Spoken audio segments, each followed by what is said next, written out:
Assalamualaikum warahmatullahi wabarakatuh. Alhamdulillahirabbil alamin wa bihi nasta'in wa ala umurid dunya waddin. Wassalatu wassalamu ala sayyidina Muhammad wa ala alihi wa sahbihi ajma'in. Rabbi shrah li sadri wa yassir li amri wahlul 'uqdatam min lisani yafqahu qawli amma ba'd. Teman-teman semuanya, sebelum kita memulai pembelajaran dan pengajian kitab Safinatul Najah, mari kita terlebih dahulu membaca surat Al-Fatihah bersama-sama. Kita hadiahkan, kita khususkan kepada para masyayikh, para orang tua kita, dan semoga nantinya apa yang kita pelajari bisa bermanfaat bagi kita semuanya. Ala hadhihi niyyah wa la kulli niyatin shalihah. Al-Fatihah. A'udzu billahi minasyaitonir rajim.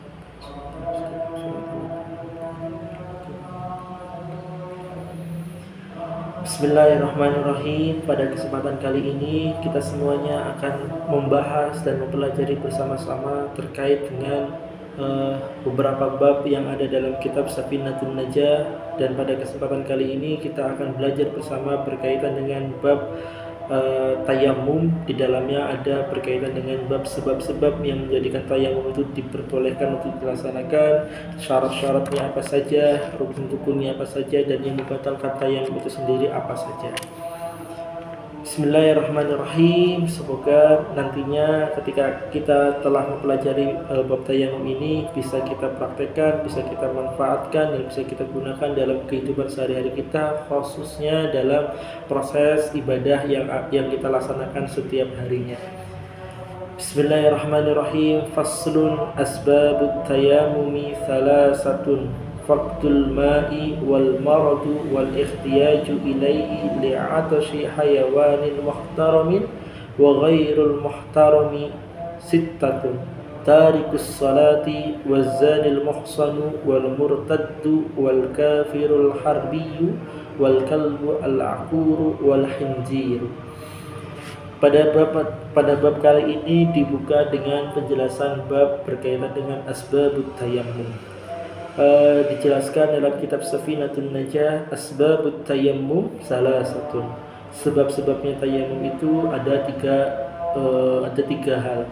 Yang pertama adalah faqdul ma'i, ketidakadaannya air. Misalkan dalam sebuah daerah, dalam sebuah kota, ataupun dalam sebuah negara, air itu sangat sulit untuk dicari, sangat sulit untuk didapatkan. Maka dari itu ketika kondisi seperti itu, untuk mengganti ataupun untuk melaksanakan bersuci yang awalnya menggunakan air bisa diganti dengan cara bertayamum, yang awalnya berwudu bisa diganti dengan cara bertayamum, seperti itu. Jadi ketidakadaan air dan kita harus tetap melaksanakan ibadah, khususnya sholat, kita bisa ganti dengan melaksanakan bersucinya mengganti dengan tayamum, seperti itu. Sebab yang kedua adalah wal maradu, dikarenakan sakit.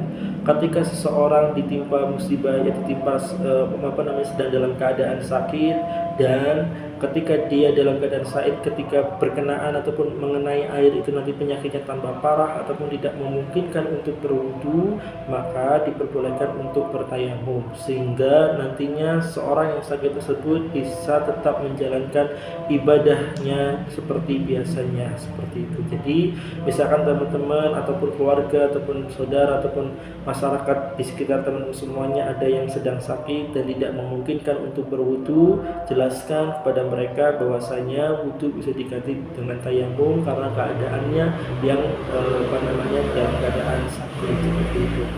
Sebab yang selanjutnya adalah wal ikhtiyaju ilaihi li'atashi hayawanin. Sebab yang selanjutnya adalah karena ketersediaan air itu hanya cukup untuk memenuhi kebutuhan kehidupan sehari-hari. Misalkan di sebuah daerah masyarakat itu memiliki air, tapi air itu hanya cukup untuk minum, hanya cukup untuk bahan olah untuk makan, maka dari itu kita diperbolehkan untuk melaksanakan tayamum. Air itu tetap digunakan untuk memenuhi kebutuhan, dan air itu nanti tetap digunakan untuk memenuhi kebutuhan orang tersebut, dan kita masih tetap melaksanakan ibadah dengan cara bersuci, yaitu dengan bertayamum. Ataupun dijelaskan juga bisa diganti ketika ada hewan yang dihormati sedang dalam keadaan kehausan, ketika kalian dihadapkan apakah memberi minum hewan yang dihormati tersebut ataukah bersuci dengan menggunakan air tersebut, maka yang diutamakan adalah memberikan air tersebut kepada hewan dan kita melaksanakan sesucinya dengan menggunakan dengan cara tayammum. Itu penjelasan terkait dengan sebab tayammum, yaitu tadi ketersediaan air hanya cukup untuk memenuhi kehidupan keseharian ataupun ketersediaan air dihadapkan pada pilihan memberi minum kepada hewan yang dihormati ataupun bersuci dengan menggunakan air, maka bertayamum adalah yang diutamakan dan nanti airnya bisa diberikan kepada hewan yang dihormati tersebut. Berbicara mengenai suatu hal ataupun beberapa objek yang dihormati dan yang tidak dihormati, dalam kitab Safinatun Najah ada penjelasan tambahan, yaitu kategori golongan yang tidak termasuk dalam wa ghairul muhtarami, yang tidak termasuk dalam kategori yang tidak dihormati, itu ada 6. Yang pertama adalah tarikus shalah. Seseorang yang meninggalkan salat itu dengan sendirinya itu adalah dia termasuk golongan yang tidak dihormati dalam Islam itu tersendiri, karena dia tarikus shalah. Ya, jadi jangan sampai kita semuanya meninggalkan sholat karena kelalaian kita. Ketika kita meninggalkan sholat karena kelalaian kita, segera kita meminta taubat kepada Allah Subhanahu wa Ta'ala dan memperbaiki kualitas ibadah kita masing-masing. Yang selanjutnya adalah wazani al-muhsan. Az-zani muhsan itu adalah zina muhsan. Apa yang dimaksud dengan zina muhsan? Misalkan ada pasangan suami istri yang menikah dengan sah dengan cara akad nikah dengan cara yang sesuai dengan dijelaskan oleh agama, tetapi salah satu dari mereka ada yang melakukan zina melakukan zina selain pasangannya, maka seorang tersebut yang melakukan zina muhsan itu dikategorikan orang yang ghairul muhtaram, orang yang tidak dihormati. Yang selanjutnya adalah al-kafir al-harbi wal kafiru al-harbi. Orang kafir harbi adalah orang yang secara terang-terangan dia ingin memerangi orang muslim, seperti itu di dalam kategori kafir harbi, bukan orang kafir yang menghormati orang muslim. Orang yang memusuhi orang muslim dan ingin memerangi orang muslim, ia dinamakan orang kafir harbi. Nah, kafir harbi dengan sendirinya ini juga masuk dalam kategori ghairul muhtaram ataupun golongan yang tidak dihormati dalam penjelasan kitab Safinatun Najah. Nah, selanjutnya golongan yang tidak dihormati dalam kitab Safinatun yang dijelaskan dalam kitab Safinatun Najah adalah wal qalbu al-aqur. Apa yang dimaksud dengan kalbu al-aqur? Al-qalbu al-aqur itu adalah anjing yang tidak tidak nurut gitu. Jadi dia itu seperti halnya mungkin anjing galak. Dia tidak bisa diatur, tidak bisa diperintahkan dan tidak bisa menghormati pemiliknya. Nah, itu dengan sendirinya anjing tersebut dimasukkan dalam kategori ghairul muhtaram. Dan yang terakhir adalah al-khinzir ataupun babi. Babi itu dengan sendirinya tidak ada kategori babi yang nurut, tidak ada babi yang nakal atau yang galak, tetap semuanya masuk dalam babi. Kategori babi, semua jenis babi itu masuk dalam kategori ghairul muhtaram. Itu yang menjadi beberapa hal yang menjadi salah satu sebab-sebabnya tayammum. Yang pertama tadi ada ketidakadaan air, yang kedua adalah dikarenakan sakit, yang ketiga dikarenakan ketersediaan air hanya cukup untuk memenuhi kebutuhan sehari-hari, ataupun air tersebut digunakan untuk diberikan kepada hewan yang termasuk yang dihormati. Dan ada penambahan penjelasan dalam kitab Safinatun Najah terkait dengan golongan ghairul muhtaram, golongan yang tidak dihormati. Itu ada 6. Ada tarikus shalah, orang yang meninggalkan shalah, ada zani muhsan, orang yang melakukan zina muhsan, mukhlishan, ada kafir harbi, orang kafir yang ingin memerangi umat muslim, dan anjing yang galak tidak bisa atur oleh pemiliknya, tidak mau menuruti pemiliknya, itu nanti namanya adalah al-kalbul aqur.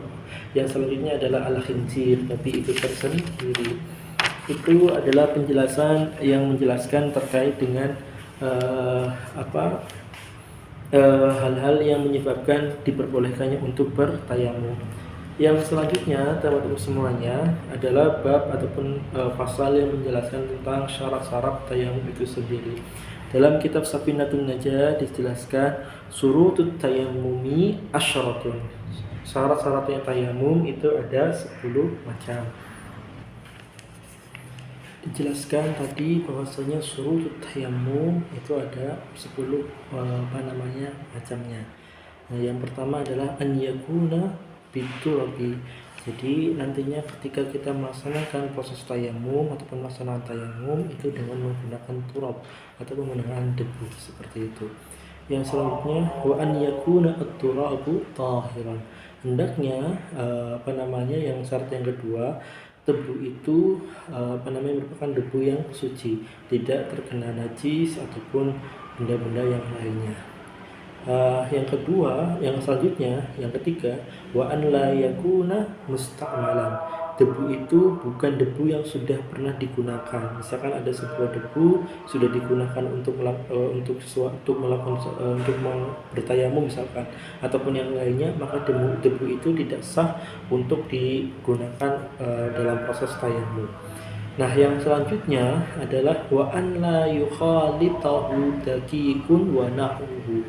Hendaknya debu yang digunakan untuk tayamum itu bukanlah debu yang sudah bercampur dengan tepung ataupun sejenis tepung itu tersendiri. Jadi ketika ada debu yang bercampur dengan tepung ataupun jenis lainnya yang hampir sama dengan tepung, maka dengan sendirinya debu itu tidak bisa digunakan untuk bertayamum. Terus syarat yang selanjutnya adalah wa an yaqsidahu.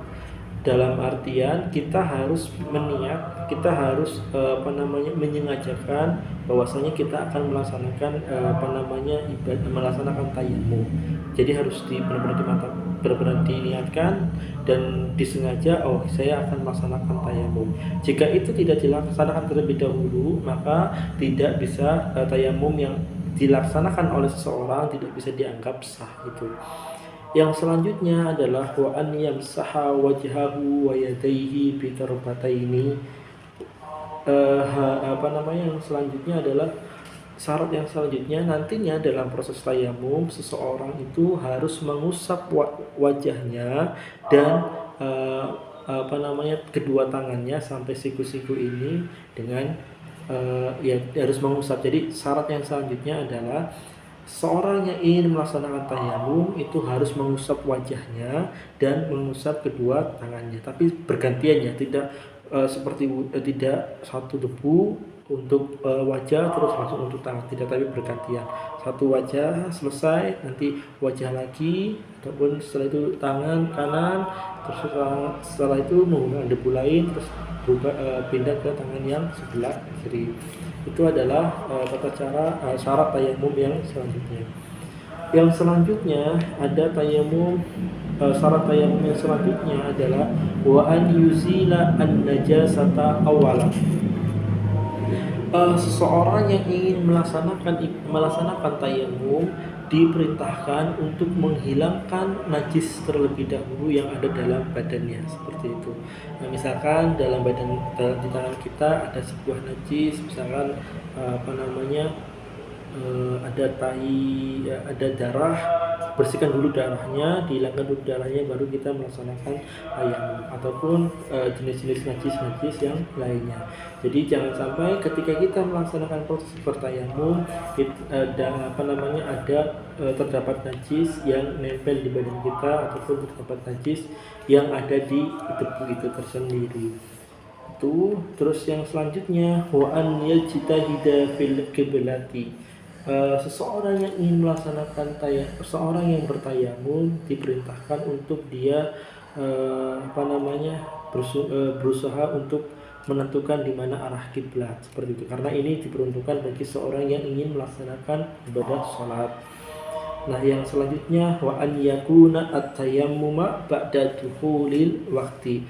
Proses tayamum yang digunakan untuk beribadah, untuk melaksanakan ibadah sholat, itu tayamumnya adalah dilaksanakan setelah masuknya waktu sholat. Jadi kita misalnya ingin bertayamum untuk melaksanakan sholat ibadah, sholat fardu zuhur misalkan. Nah, nanti kita diperbolehkan untuk bertayamum ketika sholat zuhur itu sudah, waktu sholat zuhur itu sudah masuk, baru kita melaksanakan tayamum.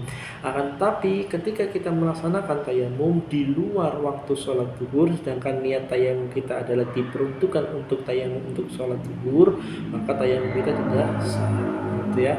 Jadi harus diperhatikan betul tayamumnya untuk sholat apa, sholat isya atau sholat maghrib atau sholat yang lainnya. Jika untuk sholat maghrib berarti diperhatikan juga apakah sudah masuk sholat maghrib ataukah belum, gitu. Jadi kalau misalnya sudah masuk sholat maghrib, diperbolehkan untuk melaksanakan tayamum. Yang selanjutnya wa an yatayammamu likulli fardin. Jadi pelaksanaan tayamum itu dilaksanakan setiap setiap sholatnya. Ketika sholat zuhur berarti tayamum sekali, sholat asar sekali, sholat maghrib sekali. Itu nih. Jadi syarat-syarat yang tayamum itu ada 10. Yang pertama adalah an yakuna biturabin. Tayamum itu bertayamum itu menggunakan debu. Wa an yakuna turab tahira. Debu itu dalam keadaan suci. Wa an la yakuna musta'malan. Debu itu bukan debu yang sudah digunakan. Wa an la yukhalitahu daqiqun wa nahwu. Debu itu bukan debu yang bercampur dengan tepung ataupun sejenisnya. Wa an yaqsidahu, seorang yang ingin bertayamum juga harus mengaja untuk melaksanakan tayamum itu sendiri. Wa an yamsaha wajhahu wa yadayhi bitarfataini. Jadi dalam pelaksanaan tayamum juga harus mengusap kedua wajah dan mengusap kedua tangan sampai siku-siku. Wa an yusiran najasata awalan. Ketika mau melaksanakan tayamum juga harus dipastikan najis yang ada sudah dihilangkan, sudah tidak ada. Wa an yajtahida fil qiblati. Seorang yang ingin melaksanakan tayamum dengan tujuan untuk melaksanakan sholat fardu, maka dia juga harus bersungguh-sungguh untuk menentukan arah kiblatnya di mana. Wa an yakuna tayammuman ba'da dukhulil waqti. Pelaksanaan tayamum itu diperbolehkan setelah masuknya masuknya waktu sholat.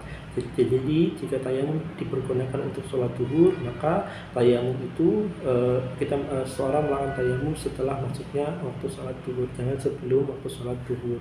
Yang selanjutnya wa an yatayammamu likulli fardin. Pelaksanaan tayamum itu dilaksanakan setiap sholat. Jadi satu tayamum satu sholat, satu tayamum satu sholat. Setelah niatnya tayamum untuk sholat fardu, berarti tayamum itu hanya digunakan untuk sholat fardu. Ketika yang sholat isya, bertayamum lagi. Yang selanjutnya membahas terkait dengan fardu-fardunya tayamum. Faslun furudut tayammumi khamsatun. Bahwasanya dijelaskan fardunya tayamum itu ada 5. Yang pertama adalah al-awwalu naqlut turabi, yaitu memindahkan debu.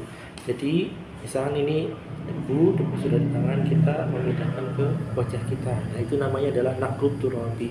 Jadi harus memindahkan dari tempat turab ke salah satu bagian salah satu anggota badan yang menjadi syarat sahnya tayamum. Yang selanjutnya adalah asani an-niyatu, harus niat. Yang namanya niat pada pembahasan selanjutnya itu qasdu syai'in muqtarinan bi fi'lihi, menyengaja sesuatu yang dilaksanakan bersamaan dengan perbuatannya. Jadi niat juga harus bersamaan dengan pelaksanaan tayamum, yaitu mengusap wajah, karena mengusap wajah adalah pekerjaan ataupun kegiatan pertama dalam proses bertayamum. Maka dari itu dalam rukun yang selanjutnya adalah as-salisu mashul wajhi, yaitu mengusap wajah. Misalkan di dua telapak tangan ini saya sudah ada turabnya, sudah ada debunya. Maka rukun yang pertama adalah mengusap wajah. Maka misalkan turab ini, jadi yang kanan, yang tangan satunya dan satunya untuk setengah wajah tidak boleh bercampur-campur yang di sini, yang di sini. Nah, tapi jadi tangan sini, sebelah sini, nanti ketemunya di titik tengahnya lagi, seperti itu. Jadi saya ulang lagi, dimulai dari titik masing-masing titik tengah, usap. Nah, seperti itu. Itu untuk mashul wajhi. Jadi harus diperhatikan betul, yang ada debu yang di kanan, kiri berarti untuk kanan sebelah sini, yang satunya lagi untuk sebelah sini. Jangan sampai bercampuran seperti itu. Yang selanjutnya adalah mashul yadaini ilal mirfaqaini, mengusap kedua tangan sampai siku-siku. Nah, cara mengusapnya adalah misalkan ini debu sudah di sini, mulai jadi setengah, yang setengah ini untuk sini bagian luar, setengah nanti untuk bagian dalam. Misalnya ini kita mencobakan, kita akan mengusapnya yang bagian kiri. Debu sudah di tangan kanan, masukkan dulu usap dulu yang bagian luar. Jadi yang setengah itu masih belum tersentuh ya, sampai siku, nanti pindah ke bagian dalam. Nah, nanti ujung jari ini ketemu dengan ujung jari lainnya seperti ini. Nah, contohnya yang tangan ini ke tangan kanan. Nah, ini saya terus bagian dalamnya saya nah gitu ya. Jadi itu mashul yadaini, cara untuk bertayamum. Nah, syarat yang kelima adalah al-khamisu at-tartibu bainal mashataini, yaitu tertib antara antara mengusap ya. Jadi harus muka dulu, setelah itu baru tangan. Nah, itu adalah rukun ataupun fardu dalam bertayamum. Jadi yang pertama adalah memindah debu dari tempat turab awalnya. Jadi mungkin kita disiapkan di dalam sebuah tempat, turab itu kita tempelkan, terus kita pindah, itu memindah namanya. Terus niat, terus setelah itu mashul wajhi, setelah itu mashul yadaini ilal mirfaqaini, dan yang terakhir adalah tertib dalam hal mengusapnya ya, wajah dulu baru tangan. Yang selanjutnya adalah mubtilatut tayammum, hal-hal yang membatalkan tayamum itu tersendiri. Mubtilatut tayammumi salah satu, hal-hal yang membatalkan tayamum itu ada 3 hal. Yang pertama apa? Ma'abtala al-wudu'a. Jadi hal-hal yang membatalkan di wudu itu juga dikenai hukum yang sama dalam tayamum. Misalkan kita sudah bertayamum, kita kentut, maka tayamum kita batal. Seperti itu. Dan hal-hal yang membatalkan wudu lainnya. Jadi mohon diperhatikan betul, hal-hal yang membatalkan wudu juga berlaku pada hal-hal yang membatalkan tayamum gitu. Yang selanjutnya wariddatu, yaitu murtad. Ketika seorang bertayamum dan dia murtad, maka tayamumnya dengan sendirinya itu tidak sah. Dan yang selanjutnya adalah wattawahumul ma'i intayammama lifaqtihi, munculnya keraguan ketika dia sudah bertayamum. Misalnya gini, ketika misal saya sudah bertayamum, terus saya berpikiran kayaknya tadi di sana ada air ya. Nah, ketika muncul keraguan seperti itu, maka tayamum kita itu tidak sah, dalam artian batal. Jadi kalau misalnya kita mau bertayamum, kita harus yakin bahwasanya kita sudah mencari air di mana-mana tapi tidak menemukan air gitu. Jadi kita harus yakin. Jadi ketika proses bertayamum dan sesudah bertayamum, nanti tayamum kita tetap sah. Tapi kalau muncul keraguan, kalau misalnya kayaknya tadi di sana ada air, dengan sendirinya tayamum itu batal, seperti itu. Okay? Jadi hal-hal yang membatalkan tayamum, yang pertama adalah semua perkara yang membatalkan wudu itu juga bisa terkena di hal-hal yang membatalkan tayamum. Yang kedua adalah karena murtad. Yang ketiga karena munculnya keraguan ketika sudah melaksanakan proses bertayamum. Jadi ketika ada seorang sudah melaksanakan proses bertayamum, ragu kayaknya di sana ada air, nah itu dengan sendirinya tayamumnya batal. Mungkin itu teman-teman semuanya berkaitan dengan bab at-tayammum. Jadi tadi sudah mempelajari tentang sebab-sebab tayammum itu sendiri apa saja, terus syarat-syarat tayammum itu apa saja, dan yang selanjutnya adalah berkaitan dengan fardu-fardunya tayammum itu apa saja, dan yang terakhir hal-hal yang membatalkan tayammum itu apa saja. Semoga materi pada kesempatan kali ini bisa bermanfaat bagi kehidupan kita, bisa digunakan untuk dalam proses beribadah sehingga nanti kualitas ibadah kita bisa semakin baik dan semakin baik. Mungkin itu, kurang lebihnya saya mohon maaf sebesar-besarnya. Semoga apa yang kita pelajari hari ini bermanfaat bagi kehidupan kita semua, baik di dunia wal akhirah, baik di dalam dunia maupun di akhirat nantinya. Allahumma fiqh. Assalamualaikum warahmatullahi wabarakatuh.